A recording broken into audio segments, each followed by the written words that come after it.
Oh, time to go live. Time to go live. Well, good evening, everybody. Hi there. It's Jason here with Green Country Agroforestry. It's Wednesday night, 8:30 p.m. Time for another live stream here. I'm sorry, I was running a little bit late there. It got a little bit muggy out. We're having a thunderstorm right now, and if my glasses fog up, that's actually they are fogging up. The humidity has gone up through the roof, and it's muggy. So I turned on the air conditioner, and hopefully it's not too loud. Oh my goodness. Vicky says her Wi-Fi is acting up tonight too. Oh shoot. It's going around. All right, so tonight we're going to have a show that's more or less structured for a change. I know, I usually don't do those.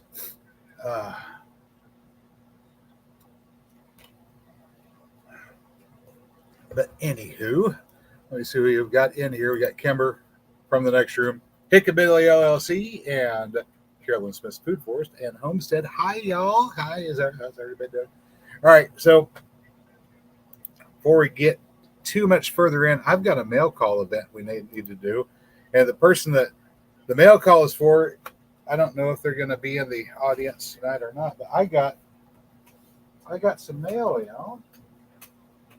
I got mail. Where's the thing? Oh, it's way back here. I could have positioned it closer. Oh, my goodness. Carolyn says, I didn't get a notification for this just now. Sorry. Oh, so what I got here is a mail call from Brian Perendi. I don't know if Brian's in the audience tonight or not, but Brian, this thing is okay for the viewing audience to see, right? Ooh. Okay, so this is what Brian sent to me, guys. He sent. Oh, there's more than one thing in here. All right. First off, we got a tool sharpener. A tool sharpener and an envelope. Oh my goodness. It's addressed to Jason and Mary. Let me see. Oh, there's a card in it.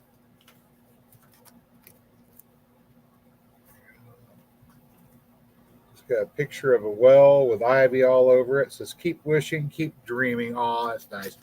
And inside there's no money at all.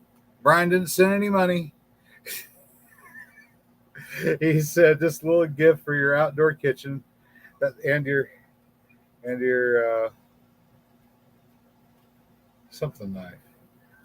TOTEN is what it looks like. I don't know what that is. Something knife. Anyway, so we got a knife sharpener. And something else in here. We got we got special stuff for the outdoor kitties. Look, we got goodies for the outdoor kitties. He sent treats for the kitties. Well, thank you, Brian. And the kitties, I'm certain, are going to be very happy with some fancy food. Shoot, they won't know what to make of it all. They've never been treated so good their entire lives. Oh, Mary is with us. Hi, Mary. Yeah, the kitty's going to be happy. All right. So let me see. Announcements, upcoming videos, content status, the weekend garden party update, which is an in-person event. All that good stuff. Let's see. Upcoming videos. Next one we got coming out will be on Friday, and it depends upon whether or not I can get Mary's cooperation for the thumbnail. But I kind of wanted to make it a little impishly risque. I mean, it's not lewd, but slightly naughty-ish without being naughty, if you know what I mean. Yeah, anyway, the title is going to be Doing It Her Way. And the topic, of course, is what to do instead of pruning whenever you've got tree limbs that are coming over walkways and things like that. You want to train them so they don't grow into places either up into the eaves of your house or over into the walkways. I have been going along cleaning up the walkway beside the house from the front porch out to the grape arbor, and I had pruned back several things. One of the things I pruned back was one of the cannas, and she said, "Oh no, we're cutting back the flowers." And so I had a red bud branch that was coming down too that needed to be dealt with. And so I said, "Okay, well, we'll do it your way. We'll tie it back instead of pruning it." So that's that video. Is we tie off a tree branch and train it instead of cutting it back. And then we'll have Sunday's video, which is a little bit longer. The topic is going to be love and money. As in, there are things that you'll do for love that you won't do for money, and there's things that you'll do for money that you won't do for love, and how that relates to how I'm approaching growing garlic. Do I love my wife more or less than I love garlic? I guess that's the question that we'll be answering on Sunday's video. Also, there's another element in that video of doing things her way, because I finally decided to buy the tool that she was suggesting that I get. I was wanting to get a trommel for sifting through large amounts of wood chips rapidly, and she suggested that I get a peat moss spreader, which is this great big cage that has a handle attached to it on either end, and it rolls, and you put your peat moss or whatever it is that you want to spread or distribute, pardon me, in the middle of the cage. And as it rolls, it falls through the holes in the cage. This thing's like a half-inch cage, but you could put a quarter-inch screen wire on the inside of it without any problem at all, and it's going to perform that work. And whenever it rolls, it tumbles, and will sort out the fines from the coarse wood chips, just the same as it does with peat moss. So you just have to put a finer screen on the inside. So that's arriving tomorrow. And I'll be using that a little bit to finish off filling out the garlic bed that we're building. So we're building the garlic bed is going to be incorporated into that love and money sort of video. And once again, doing things her way by using the tool that she suggested I get instead of the one that I was going to get. I think we saved a little bit of money on it, and I'll be able to evaluate whether or not it's a tool that I want to use on a larger scale. This roller, I kind of envision it, if it works the way I think it will, we could get the larger size. They come in several different sizes. There's one of them that's 44 inches across. It's almost 4 feet across. I mean, it's not that big around, right? Huge. A trap door opens up on it. You put your manuring fork full of wood chips in, maybe 2, 3, 4 forkfuls in that basket. Close it up, and you can push it. If I put it on top of rails 4 or 5 inches up off the ground and have 2 rails separated 3 or 4 feet apart with this roller sitting on top, I can fill that up, push it, or better yet, I can have 2 rollers and make it a 2-man operation. One person fills the roller, the other pushes it back and forth across the rails. While they're pushing this one here, the person who's doing the loading loads up number 2. They bring it back. The person who does loading takes the one that they just finished, empties the now sifted wood chips out, the coarse stuff, the stuff that's good for making biochar out of, the stuff that's good for using in walkways, the stuff that's good for using for fuel, because I can use it for fuel. I can cook on it. I can use it to heat the house with. I can do all sorts of things with it. Separate that out, and now the fine stuff, the good stuff that's good for putting in garden beds, that's now separated out, and we can get through a large quantity of wood chips really, really fast that way. So I think that's going to be exciting. We'll see how it works, though. Just sorting through dirt and separating the dirt from the roots and stuff like that. We'll see if it works well for filling a garden bed. So that's the videos that we have coming up. Let me see. Contest status. At last I checked, and people, please remember to comment down below on this video, not in chat right now, but down below in the comments when video is over. If you have a video for the sunflower growing contest that you would like for me to see, as it is right now, even though Brian did not officially submit his his video for the sunflower growing contest. We're talking about Brian Goodman from Flannel Farms.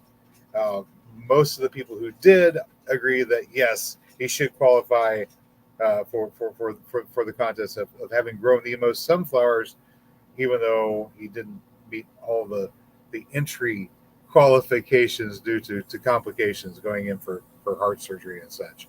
So if anybody else wants to challenge Brian for the $100, put a notification down here at the bottom of this video that you have a video for me to watch, and we will compare it to what Brian produced in sunflowers and see if you are deserving of that $100 Amazon gift card more than he is. All right, moving on. Weekly garden party update this weekend. The Saturday garden party has been slightly modified. We're going to be having tea at 4 p.m. 4 going on probably into 6 or 7 p.m. because we'll have some late attenders. So it's going to be a late tea moving into dinner time, although I probably will not be preparing dinner for anybody attending the afternoon tea party. It's going to be Seminal Pumpkin Quesadillas, of course, tea, coffee, all that good stuff. If you want anything else, bring it with you. We officially start at 4. Be here or not. You can find us pretty easy. Put in Green Country Agroforestry into Google Maps, and it'll give you driving directions. Everybody who lives in the neighborhood that watches the show, you're welcome to show up. I will cook for you. There's no charge. All right. That's what's going down on Saturday. Saturday next, not this Saturday, but Saturday afterwards, we'll have yet another tea party event. This one's going to be much, much larger, and I don't know how much of it we're going to live stream. I may go in a little bit later into the evening, and we'll probably be playing something like Cards Against Humanity or something in the Great Barber. It's going to be fun. All right. I guess we should get on to topic, right? The topic for tonight is Mammon will not solve world hunger. Not only Mammon will not, but Mammon cannot solve world hunger. And of course, what is Mammon? We'll cover in a moment.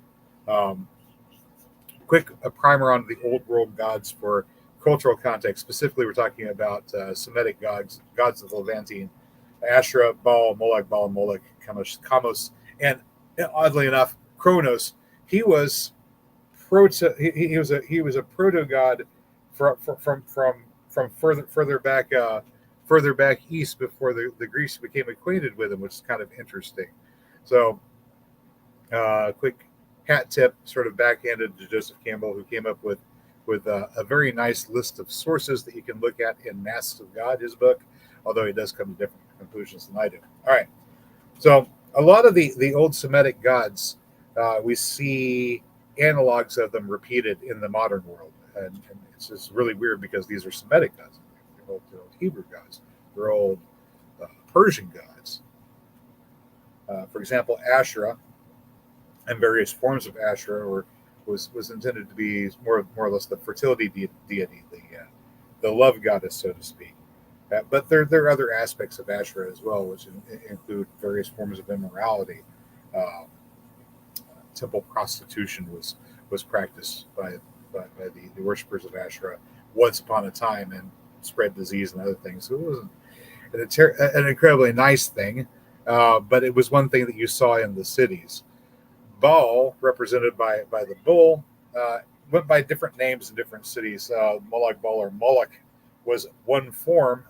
Chemosh was the form taken on by the Moabites. That was their city's conquering deity, and typically Baal was considered to be a military or warlike deity. He would ask that you sacrifice the spoils of war, whether that's captives or worldly goods, usually captives, as in blood sacrifice that he would take. And this, if we were thinking of this as being a power or a principality, an entity, right, that goes by several names. One of them is Baal. You see this same sort of power or principality appearing also in the Americas as well, with the blood sacrifices that occurred with the Aztecs. In the case of going back over there to the east, In the case of the Ammonites, their version, Kamos, was appropriated with a statue where the god's hands came out like this, and then there's the pit. They come up like this, or they come out like this. I'm not sure which way they're angled, but the hands come out and they angle down to a pit where the fire was, and the priest would bring the offering, which typically was an infant, and there were horns played and music played so that the sounds of the wailing and the crying could be drowned out. And they would place the infant on the hands where it would roll down into the pit. Other forms of it were a little bit more elaborate, where there were mechanical structures that would raise the hands up to the mouth of the idol, so that the offering went into the mouth and down into the belly where the fire was. It was a form similar to this that a Roman visitor to the area where the Ammonites lived, which is up the coast from Israel on the Mediterranean, reported seeing this human sacrifice. And whether they saw a whole lot of actual human sacrifice or not, the reports of human sacrifice were enough to stir up anger amongst the Roman citizenry, which is really weird when you think about the rather grotesque things that were being done to human beings in Rome on a daily basis. But it's like, oh, look, these people practice human sacrifice. They're worse than us, even though what was the gladiator events, if not human sacrifice for the amusement of the masses? In any case, all of those gods were out there and were worshipped in some form or another. But you didn't really hear anything much about this one that was being called Mammon until Jesus shows up and he's saying things about this Mammon fellow. One cannot serve both God and Mammon. And by Mammon, people say, well, he means riches. Well, is this a power? Is it a principality? Is it a god? People do certainly idolize money. They put money at the forefront of their thoughts. It's that there is everything that they do, everything they seek after is to get this money, because they have to have money in order to survive, right? So everything is based on money, power, prestige, everything. You need money. It's said love of money is the root of all evil. Mammon, or riches, is the thing that people seek after instead of seeking after obedience to their creator. This is the complaint, right?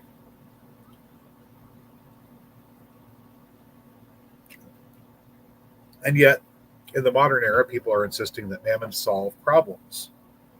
We keep on insisting that Mammon solve problems for us because we continuously place the responsibility for dealing with certain problems that are societal problems in the hands of groups of people who will do this for money. We will take care of this problem for you for money. And whenever we do that, we've created an industry. The problem with creating an industry is the industry does not want to go out of business. The industry is taking money in charity, or taking money from people who want to donate it to charity, and then distributing that money in the form of buying things, shipping things, and providing things to starving people in Africa. There is never going to be a day when this industry is not more than ready to take money to meet that need. And that need will never be completely filled. The reason it will never be filled is because there's no incentive to put an end to the gravy train. If the people that were being served by this charity, whatever the charity happens to be, no longer required it, then there is no reason for anyone to donate money anymore. If there's no reason for anyone to donate money anymore, then the people who make a living providing charitable aid don't have a way to make a living anymore. As a result, it's never going to come to an end. Not through money. Mammon is not going to be the solution that puts an end to world hunger. I'm not saying that world hunger can't be ended. It can be, but it's not going to come to an end by throwing money at it. It's just not going to happen. And the reason is the formation of industry. That's why money can't solve problems. So we have to go to a natural solution. And the natural solution is to encourage people to grow food for themselves, grow locally, grow as much as you possibly can for yourself. And we're not necessarily saying grow for me, myself, my immediate needs. This is what I'm going to eat and what my family is going to eat. What I'm saying is communities need to be growing and producing for themselves. And yes, that does include individual production. Anyway, you may be thinking to yourself, well, that's fine, but I have a good job. I have means, I have money, I have a way to buy food. I don't need to grow food for people that need food. I mean, I've got enough food. I can do this with money.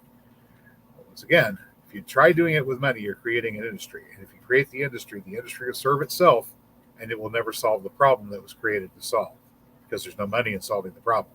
There's only money in perpetuating the problem. So instead of spending money, instead of donating money to try to solve world hunger, to try to solve problems, instead of doing that, embrace the natural solution, which is growing and producing, and being that change, living that change that you want people to see in the world. Instead of saying, hey, look, I'll give you money to go plant trees, or I'll donate money to a foundation that's going to go and plant trees. Don't donate money to a foundation that's going to go plant trees. Go plant trees. Go plant trees, go plant flowers. Just recently, I planted a bunch of ramps. Those are sort of a wild leaf that grows in the mountains of Appalachia, northeastern United States of America. I got them from Twisted Tree Farm. I keep that Twisted Tree Farm, sent me a few, and I wanted to order a whole bunch. As he was doing a video, he said, I'm digging up ramps. We're getting ready to sell. I was like, oh my gosh, I've wanted to have some for a while, and I've got a spot underneath one of the pecan trees. I think they're really going to grow well here, but I don't know for sure if they're going to grow well here, because this is Oklahoma, and things are weird in Oklahoma. So I just ordered up 5, and we're going to see how they do. And if they do okay, then maybe I'll get more. But he said, oh yeah, I don't have any problem digging up a bunch. Just tell me how many you want. He's got acres and acres, apparently. But planting things like this, even though you may not necessarily need to use them yourself, is one of these ways that we approach this problem. Because whenever we do this, we're showing other people, look, it's so simple. You can do this too. One person doing it, you're going to be looked at. You're the weird person. You're the weird guy that grows a forest garden in his front yard, right? I'm that guy. I'm the weird guy. Then two or three other people start doing it. And then it becomes the popular thing. It becomes the end thing. And what happens next? Well, what happens next is everywhere you go and everywhere you look, there's food. There's food growing. There's food hanging out into the alleys and over sidewalks. There's an abundance of it. There's so much of it. The question is, well, what do we do with it all? Well, what do you do with it all is the people that have need of food but have no money now have food, and they can feed themselves by providing the service of cleaning up all this fruits and nuts and vegetables that are just growing everywhere that need somebody to harvest. That's what they can do. Now the question is, well, I don't have a lot of space. Really, I don't have much space. Is it worth my time to bother planting anything since I only have this tiny little bit of space? All right. This is the challenge for small spaces. I've covered this before where we're talking about getting meat from trees. In this case, we're talking about hazelnut trees. Now, our hazelnut trees haven't been doing great. It's been 6, maybe 7 years since we planted them. No nuts yet. I'm starting to get a little frustrated, if you know what I mean. Hopefully, by next year, we'll see some nuts out of our oldest hazelnut trees. But realistically speaking, 6 or 7 years for a hazelnut tree to start producing is not unheard of. I have heard of some that produce a lot sooner, though. I'm thinking about if I was going to go ahead and be doing this on a larger property, I would get some of those from Mark Shepard and plant a few hundred hazelnut trees and see what happens. As it is, we found one variety that seems to like it here. Whether it's going to make nuts or not, I don't know. However, that same amount of space, 100 square feet or so, is enough to produce enough food to feed a person for about 3 weeks, if we're including the space for your large tree and for everything else. And depending upon what you're growing, in some cases, it could be a lot more. We're talking cannas and peanuts. That's a lot of food in a small amount of space being taken up by cannas and peanuts. The challenge is, if that amount of space that you have is such a tiny amount of space that you don't think it's worth your time planting it up, imagine the amount of food that you could get out of that space, or someone could. And then challenge yourself to go without eating for that number of days. If we're talking about a 100 square foot space, try going without eating for 3 weeks.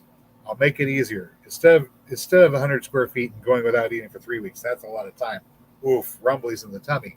How about we take the amount of space that the average apartment dweller has, about the space of a balcony, maybe about 5 foot, maybe 6 foot long, with about 2 or 3 feet, maybe 2 feet, that you could put a raised bed on an apartment balcony. About that much space, that's about 3 days worth of food that produces. Can you go 3 days without eating? And if you go 3 days without eating afterwards, can you say, I didn't miss that space there that could have been planted with something productive? That's the challenge. See if anybody wants to do it. I personally don't want to, although I am probably going to do a little fasting this week because I've been eating too much noodles and it's starting to get to my belly here. All right. I think we're getting down to audience interaction and Q&A time. That's fun. Let me get over here to StreamYard and see what y'all have been saying. Zip up here.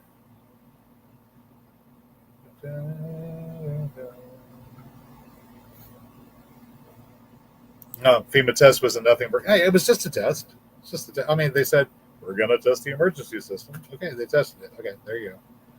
It was a test. It was a good test, but it interrupted your movie. Yeah, Mary also had a tornado warning. We have a thunderstorm rolling through right now. And flash flood. There's a comments from the peanut gallery. A flash flood advisory as well. If the lights go out all of a sudden and the live stream stops, well, you know what happened. All right. But we won't flood. We won't flood. Not here anyway. Brendan asked for chocolate milk. Sorry about the noise. I didn't even pay. Did you guys hear anything? I didn't hear anything. All right.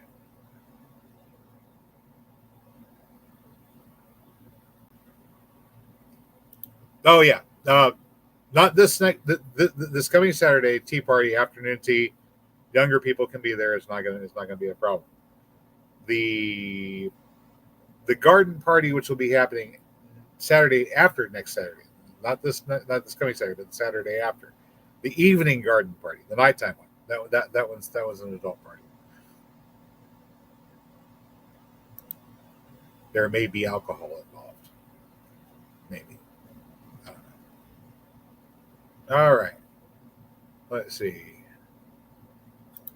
Mary's saying there's some plasticware from Amazon for outside stuff. Mary's been getting together some stuff to help pack up our shade cloth and put away the utensils in the grape arbor and stuff like that. We've been talking about making some alterations to the outdoor kitchen table that we've been using. We've been using a portable outdoor kitchen table. I kind of want to build a more permanent one with a nice, maybe distressed wood facade or something of that nature, so that we can have this out there ready to be used.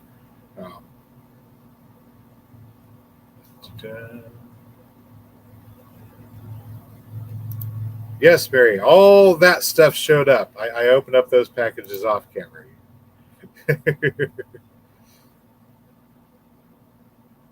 Paper plates are coming on Friday. Okay, so we're going to have paper plates for the garden party, and we're going to have some lowbrow elements to the tea party.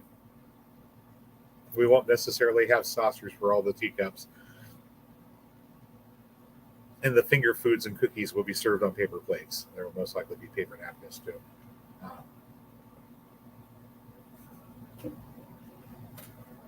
But hey, we'll have fun hanging out in the grape arbor on Saturday afternoon. And once again, this invitation is open to anybody who can make it.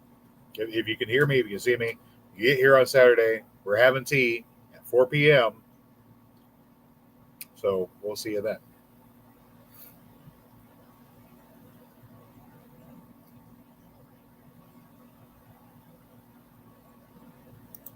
Big saying, love of money is a poor translation, and the better one is the lust for unearned gain. Oh yeah, wealth without work. The idea of I can get something for nothing. I can get this thing without having to do the thing required to get it, the effort. Yeah. For the Israelites, whenever they're nomadic and tribal, this was not a big problem, right? I mean, nobody really had money, so it wasn't a thing. After they became settled, it started to become a thing. But whenever they became overrun by Rome, and Rome had this nation state with a currency system, and money was very important, that's whenever riches became a thing. It wasn't really a thing before. So this was kind of like, it's the new demon that came along with Rome. I think, yeah, I hope they do too.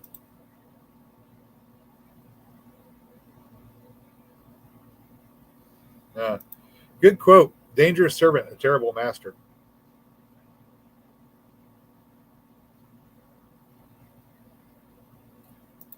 Good evening, Howdegard.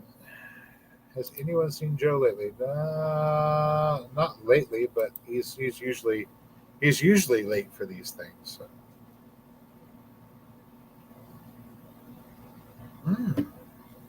I haven't seen Sassafras Red specifically in a while. I don't know. Let's see.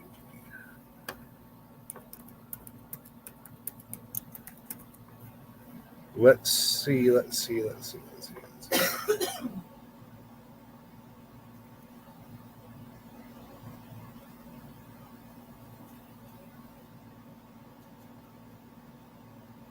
I'm actually not even seeing his channel.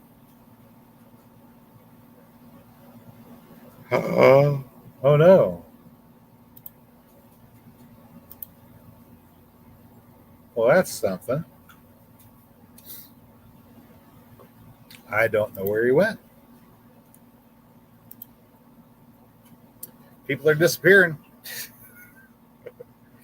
Or they're busy doing other stuff. Remember, Sassafras Red works in construction, specifically doing bridges and stuff like that. So he can be out at work for extended periods of time and not at home and not able to get to a computer or anything like that. But I hope he's okay.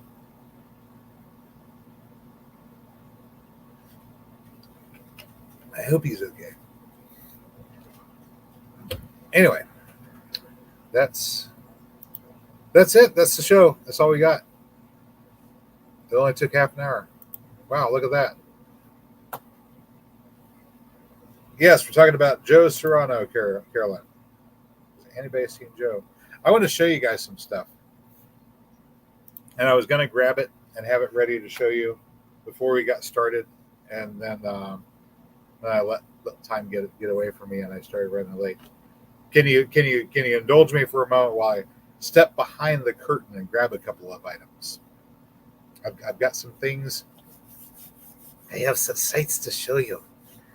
We got some early returns from the corn patch.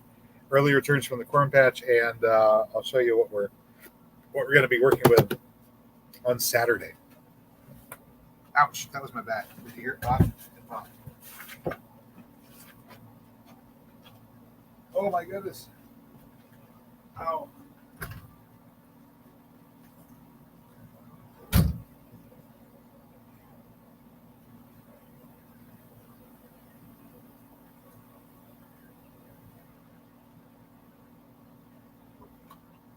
And then he never came back.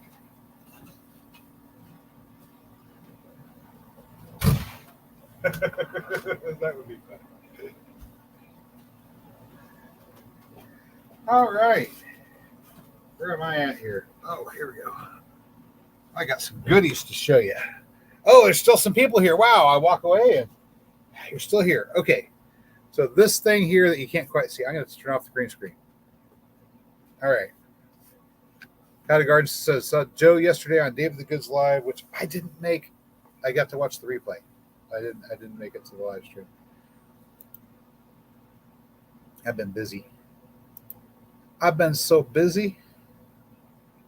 Let me turn this off. There we go. I have been so busy trying to get things done, getting this, getting a lot of things built really quickly as we're approaching the fall busy season. 15th of October, I start harvesting the corn in earnest. I also have to get my garlic planted, so I need to have the raised bed completed by then. I've been working on that. And probably these are peanuts, we'll be harvesting whenever they all die off. This plant was having some issues because while I was walking around doing resource management, I think I broke it off at the root there, and so it was suffering. I pulled it up, but as you can see, it does have a bunch of nuts on it right there. So this is some of our peanuts. They're a little bit immature right now. They need a couple of weeks at least before they're ready. Now, out there in the corn patch, our Seminal pumpkins kind of went up and over the fence and into that area. And I figured the ducks were going to do a good job of keeping those under control, because pumpkins are one of the things that the ducks seem to want to eat. But as things start to thin out back there, I noticed that there was a squash laying on the ground. They didn't completely destroy the vine, but this particular squash, this Seminal pumpkin here, has survived the attempts by the ducks to eat it so many times. Look at all the scars on it. Those are scars on the surface of its flesh. It's just scarred up, completely scarred. But the Seminal pumpkin can be eaten when they're green like this. And so we'll be using these to be part of the filling for quesadillas come Friday. We're going to be making them with nixtamalized corn tortillas. Corn tortillas, we got queso, we got onion, Seminal pumpkin going into them, and making a dipping sauce with sour cream and cucumbers and garlic and all that yummy stuff. Anyway, so that's coming up. This is part of what we're having for tea sandwiches come Saturday. I got a bunch of these. I have to eat them up, right? So I was looking at the corn out there, and oh shoot, I've got another one. You're just going to have to wait. You're just going to have to wait until the video releases on Sunday, and I show it to you. I have one corn cob that I pulled from a couple plants that I planted in the front of the property. No ducks to protect them. No ducks. Grasshoppers could get to them. Corn earworms could get to them. Anything could get to them. And most of them, they didn't turn out really well. Most of them are like, as you could expect, the grasshoppers came, they ate the silks. Hardly any kernels got pollinated, except for one. And there was one cob there that the grasshoppers didn't touch it. It got fully pollinated all the way to the end, and it's beautiful. It's about 9 inches or so, maybe 8.5 inches. Red kernels, speckled, just the way you like them. It looks a bit like the Bloody Butcher corn, or the sacred corn that the Ponca like, which is bred out of Big Horse, of course, the Big Horse red spotted corn, spotted red. I have no idea what this corn cob is going to look like. It's like Christmas, but I noticed that the husks are starting to turn a little bit dry here, and I could probably get away with harvesting it now. The rest of them are going to wait until the 15th, which is, well, that's just about 11 days ago, or 11 days from now. So not long before we're going to be in full harvest mode, and we'll get to find out what the rest of these look like. But we're going to find out tonight what some of this latest crop of Big Horse spotted corn looks like. Did we strike out, or did we get a winner? What do you think, guys? What do you think? Is it a winner? There you go.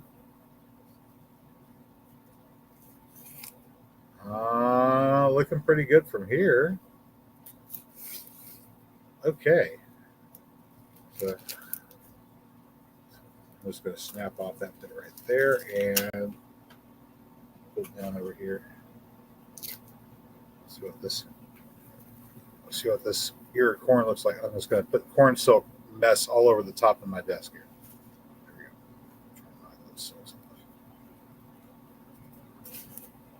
All right, from my pinky to my thumb is thumb tip is about 9 inches. So here we are. This one is about down here at the base of it. So we're about 7 3/4, almost 8 inches for a corn cob. Nice, nice looking kernels. This is big horse spotted corn. This is what we grow. This is what we sell. If you like this nice speckled corn, this is a flour corn. If you eat it whenever it's in milk stage, it's sweet, so you can roast it and eat it like sweet corn. But otherwise, this dries. You save this. It's a storage corn. You use it for making cornmeal. Use it for making tamales. Use it for making tortillas. Use it for feeding into your livestock. Pretty. That's one of them. All right. Most of them are speckled purple and white like that. Very few come out red. But that really pretty one that I got from the front yard, it was red. And since it was so good at resisting all of the pest pressure, the grasshopper pressure, and the bugs that wanted to try to eat it, that's definitely getting saved and going into the seed that I'm planning to grow future generations. We want pest resistance definitely to be high up there in the things that you get whenever you get corn from us. Pest resistant corn, drought resistant, flood resistant, drought tolerant, flood tolerant. Tolerant, I think is probably the better word for resistant. Pest resistant, drought tolerant, flood tolerant. Long and skinny, but with big knobs, Mary is saying.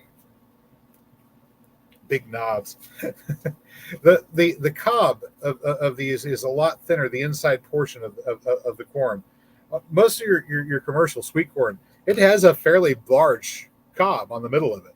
These ones, it's actually a challenge to find one that's big enough to make a corn cob pipe out of. They're very, very narrow cobs. So they pack all of those seeds onto a very narrow cob, and it looks more or less about the size of maybe a skinny or smaller sweet corn, but it has all of the kernels on it that modern corn would have, just more compact. Look at this one.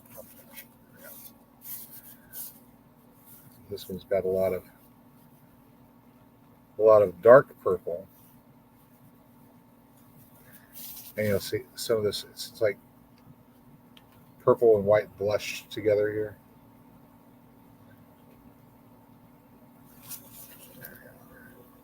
So that's two examples that looked like they were maturing kind of early. Now this is interesting. The red one that I pulled out of the front yard, that had 10 rows. One that I pulled earlier, I should have remembered to bring it in and show it to you, but I've got hanging it up drying right now. That was 12 rows. This one has 1, 2, 3, 4, 5, 6, 7, 8. Let me just double check that. 1, 2, 3, 4, 5, 6, 7, 8. Yes, 8. This one has 8 rows.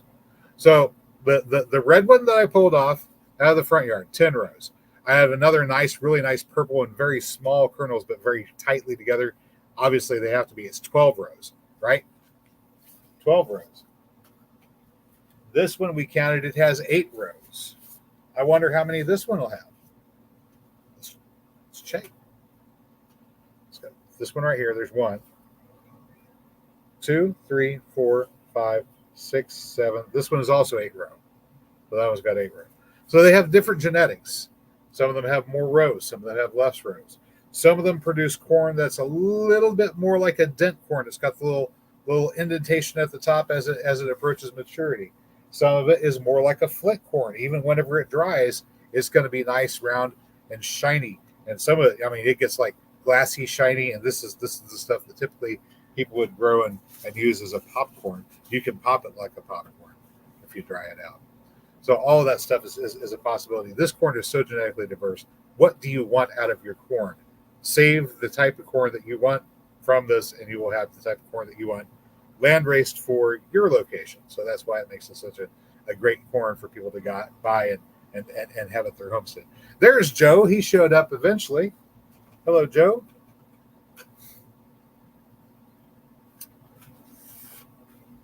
Joe, would you like to see the corn? I'll show you. I'll show you the corn that I just shucked here. We got two of them from the backyard. Here we go. This is just for Joe because he showed up late. These both were 8-row. There we go. There goes Joe. Ta-da. Aren't they pretty? Get those in the light. You can see them pretty good. There we go. So this is typical. This is what we get from our corn patch in the backyard. This is it. Big horse spotted corn. Pretty stuff. Pretty stuff. Able to handle lots of inclement weather, diseases, drought, all kinds of stuff like that. It's called Big Horse Spotted Corn. It is, as far as I know, the oldest variety of corn out there. The oldest variety of Zea mays corn available. It's grown by the Osage Nation here in Oklahoma, and it's got more genetic diversity than just about anything else out there. So there you go.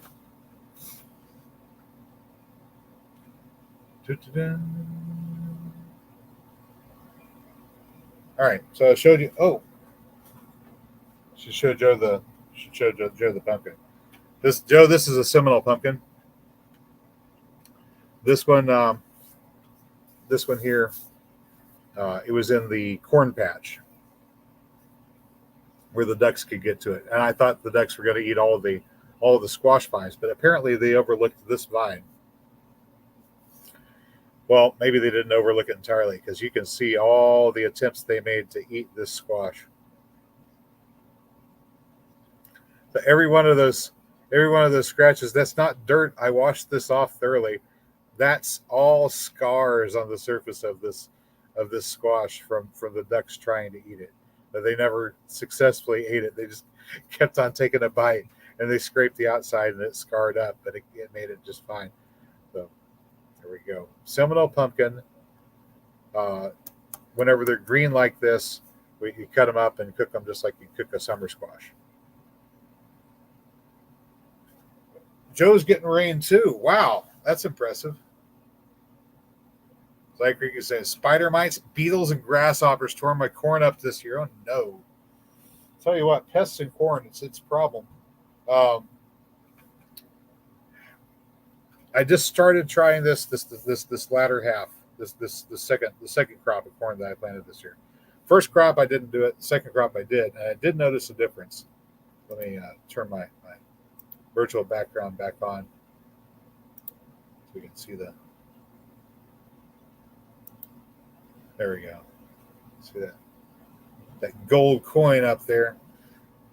So I didn't try this technique with the spring corn. I tried it with the corn I planted in the midsummer. So the corn that you just saw, I tried this technique with. I planted sunflowers along with the corn, and the sunflowers came up, and they attracted all the bugs that sunflowers attract, which includes the wheel bugs. And so I had wheel bugs wandering around in the corn. And then I saw a few birds coming through in the corn, and they were coming to check out the sunflowers. And while they were checking out the sunflowers, I saw one of them attack a moth that was visiting the corn. I was like, oh, that's cool. So I interplanted other species along with the corn, and it attracted a different set of insects and a different set of animals that come. And since they're now attracted and since they're there, they can do things for me. So the wheelbugs are walking around on top of the corn. They're hunting insects. They're hunting grasshoppers. They're hunting leaffoot bugs. They're hunting squash bugs. They're hunting stink bugs. They're hunting whatever they can find in that area, in that space, because I planted the sunflowers there for them. And as a result, I was seeing fewer and fewer grasshoppers in the corn patch. Of course, once they're off the corn and onto the ground, the ducks are mercilessly hunting these things on the ground. But it was kind of interesting because now we have both predators up here where the corn silks are, right? exerting influence over the bugs. And then whenever the bugs try to escape from the predators up here, they come down here and the grasshoppers get, or not the grasshoppers, the ducks get them. The ducks will get the grasshoppers down here. So it worked out pretty good putting sunflowers in along with the corn to help reduce some of the pressure.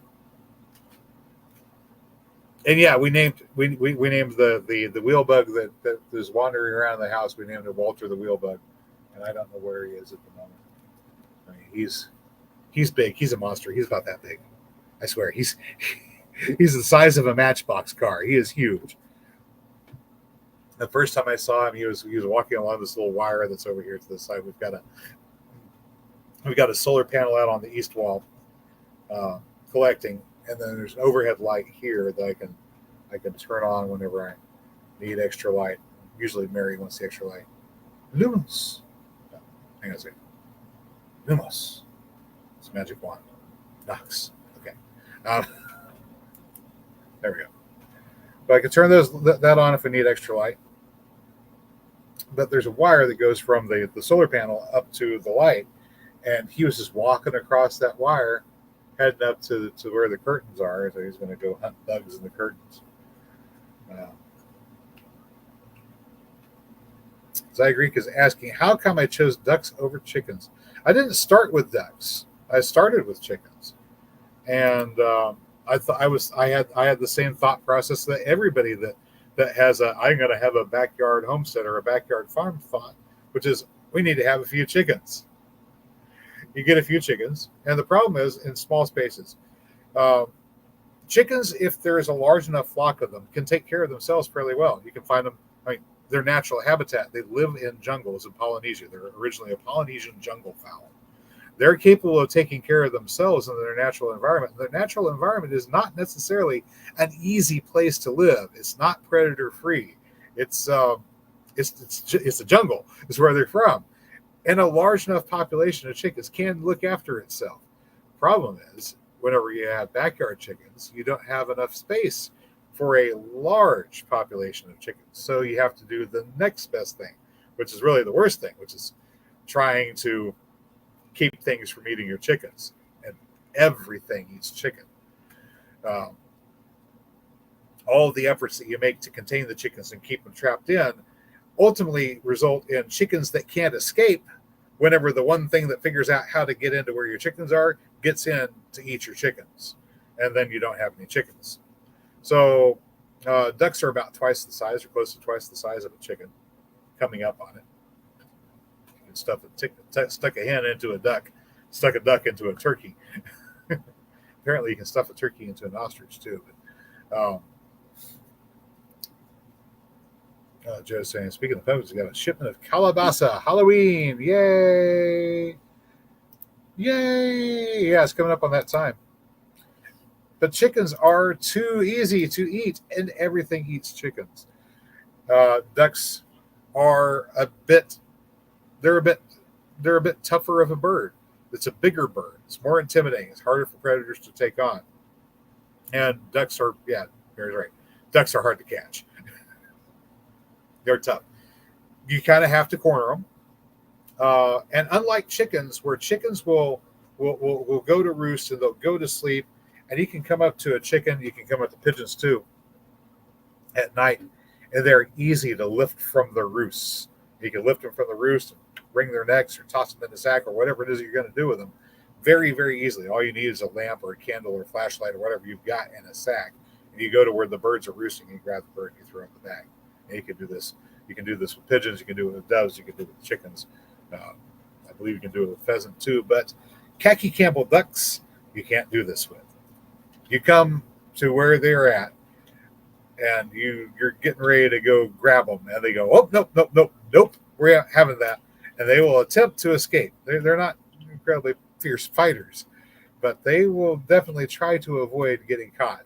And it's hard. You have to coordinate your efforts. It takes 2 or 3 people. If you've got the ability to sort of squeeze them into a tight space and then scoop them up, you can do it that way. But they resist. Whereas chickens will sit there and take it. They'll sit there until their head's bitten off. The duck is going to be actively resisting and raising a fuss and flapping their wings and quacking, and I'll hear it and wonder what in the world is all that noise going on with the ducks trying to, something's going on. It'll be enough to wake me up. So I'll come check. And there you go. Just saying, Walter the Wheel Bug. Maybe you can debut on this channel or Mary's. I don't know. The indoor one would, I guess. I mean, we'd have to catch him. We'll have to catch him out somewhere where he's walking around when he's in here, and we got a camera handy. You think it's indoors? It'd be easier to get him on camera, right? Oh yeah, so many of them. So many of them now. So many wheel bugs. Anyway, that's the stuff that we got going on. Once again, for people who are late, Saturday 4 p.m. here at the Grape Arbor is tea time. I mean, sure, call ahead before you show up if you're going to be bringing in a busload of people or something like that. But one or two people straggling, I'm probably not going to worry. You just show up and go, hi, we're here for the tea party. Like, okay, good. Come on in. Have a seat. I'm Jason. Who the heck are you? It'll be fun. We've got a few interesting people that'll be here that you can intermingle with and interact with. I may have some of it live. We may record some. We'll see. We'll see how it turns out. In any case, hey guys, got down to the end. 1 hour live stream. Mammon is not going to solve world hunger, but people gardening can. And if you want to see more of it, all you've got to do is get involved, get active, be the change you want to see. Get out there and get growing and show people that it is something that you can do. And it's not something that has to be hard and difficult or challenging. Small spaces are fine. Get them planted up. And if you think that the space that you have is just too small to worry with, and you don't want to plant it up, think about the amount of food that can be produced in that space, and then try going without it. That's all I've got for you tonight. Good people, I hope you found the video informative or entertaining. If you did, well, you know what to do. I will catch you next time. Until then, good people, get out there. Get growing.